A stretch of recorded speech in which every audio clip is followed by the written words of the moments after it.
नमस्कार, मी हरिदास चंद्र पिसे, शौर्य करिअर अकॅडमी हडपसर संचालक। मी या ठिकाणी एक विशेष मोहीम हातात घेतली आहे। याची काळाची गरज म्हणून हडपसर या ठिकाणी जी जागा आहे ग्लायडिंग सेंटरची 250 एकर जागा त्या ठिकाणी हडपसरमध्ये आहे आणि ती जागा सध्या सार्वजनिक स्वरूपाचा जो काही करार चालू आहे तर ती जागा कराराच्या माध्यमातून दिली जाणार आहे दुसऱ्याला। तर ती जी जागा चा विषय आहे तो जागेचा विषय घेऊन त्या जागेच्या ठिकाणी अनेक विद्यार्थी, अनेक पोलीस भरती, आर्मी भरती, MPSC करणारे मुलं, वृद्ध, त्याचप्रमाणे महिला आणि अनेक बालक मंडळी त्या ठिकाणी व्यायाम आणि त्या ठिकाणी क्रीडा संकुलाच्या पद्धतीने त्या ठिकाणी व्यायाम करत असतात लोक। आणि या लोकांना न्याय मिळवून देण्यासाठी आमचा हा उपोषणाचा उपक्रम आहे। तर आम्ही प्रयत्न करतो आहे की त्या ठिकाणी हडपसरमध्ये ग्लायडिंग सेंटर या ठिकाणी क्रीडा संकुलाची मागणी आपण करत आहोत आणि ही मागणी घेण्यासाठी आम्ही ह्या उपोषणाचा आंदोलनाचा प्रयत्न करत आहोत। जय हिंद। नमस्कार, मी ॲडव्होकेट गुणाजी मोरे।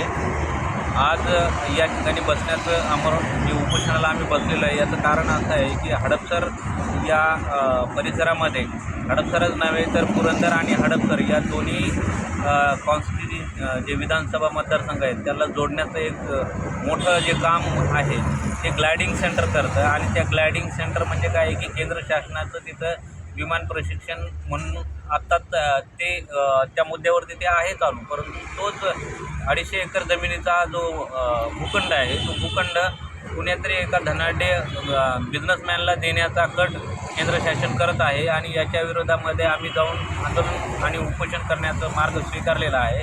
त्याचबरोबर त्या भूखंडावरती जी क्रीडा संकुल व्हावं ही आमची न्यायी मागणी आहे आणि या मागणीसाठी आम्ही इथं बसलेलो आहोत। आमच्या जे पिसे सर आहेत यांचं चांगलं काम आहे, आम्ही त्यांना पाठिंबा देण्यासाठी आम्ही इथं आलेलो आहोत आणि हे समाजोपयोगी काम असल्यामुळं आम्ही समाजासाठी नेहमीच पुढं असतो, म्हणून आम्हाला त्यांना जाहीर पाठिंबा आहे। धन्यवाद। नमस्कार, मी प्राध्यापक अजय पाटील, करिअर शौर्य अकॅडमी मित्रमंडळाचा सदस्य आहे आणि यांच्या ॲडवायझरी बोर्डवरचा एक सदस्य आहे। आमचे मित्र हरिदास पिसे सर हे नेहमीच समाजोपयोगी ज्या काही बाबी आहेत त्याच्या संदर्भात आंदोलन, मोर्चे करत असतात। रेग्युलर त्यांचा सामाजिक कार्यासाठी सहभाग असतो। त्यांनी घेतलेला कुठलाही उपक्रम हा समाजोपयोगी असतो आणि त्यामुळे केवळ अगदी निस्वार्थ भावनेनं सामाजिक कार्यासाठी सर वाहून घेतात। आत्ता जो सध्या ज्या मुद्द्यासाठी हा उपोषण आहे, अमर उपोषण, ते म्हणजे ग्लायडिंग सेंटर म्हणजे पुण्यामधली एक वेगळी ओळख आहे। जवळपास 250-300 एकरची जागा पुण्यामध्ये शोधूनसुद्धा कुठे सापडणार नाही एवढी सुंदर जागा, हजारो लोकांनी त्याचा उपयोग चांगल्या आपलं आरोग्य सुदृढ ठेवण्यासाठी होतो।